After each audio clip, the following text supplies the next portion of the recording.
la page culture de cette édition, Dédéki, c'est l'intitulé du nouvel ouvrage d'Asnan Babou.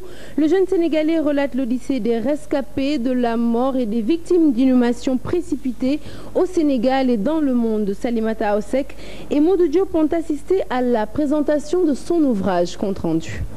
Dédéki ou la mort temporaire est un nouvel ouvrage qui évoque des témoignages inédits des Sénégalais qui seraient revenus de la mort. Le livre est composé en fait de deux thèmes, les expériences de mort imminente, ça veut dire ceux qui ont frôlé la mort, ce qu'ils ont vécu pendant cette mort temporaire ou bien pendant leur état comateux, donc l'expérience qu'ils ont eu à vivre.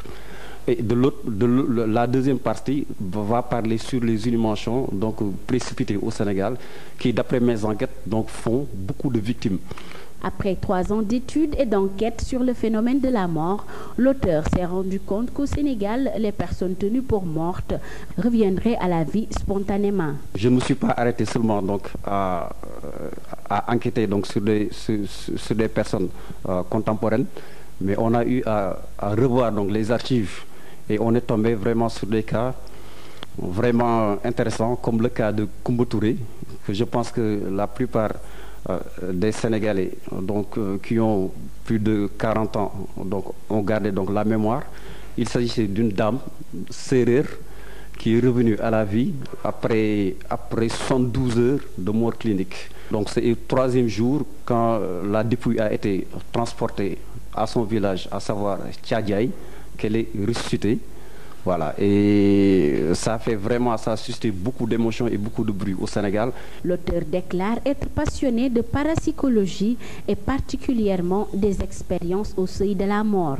J'ai toujours été intéressé par la parapsychologie, mais l'idée du livre m'est venue d'un questionnement, à savoir qu'il était vraiment bizarre pour ma personne de constater que autant d'hommes sont passés sur Terre et que personne n'est revenu pour nous dire qu'est-ce qu'il en est. Dédéki est son premier ouvrage, mais il ne compte pas s'arrêter là.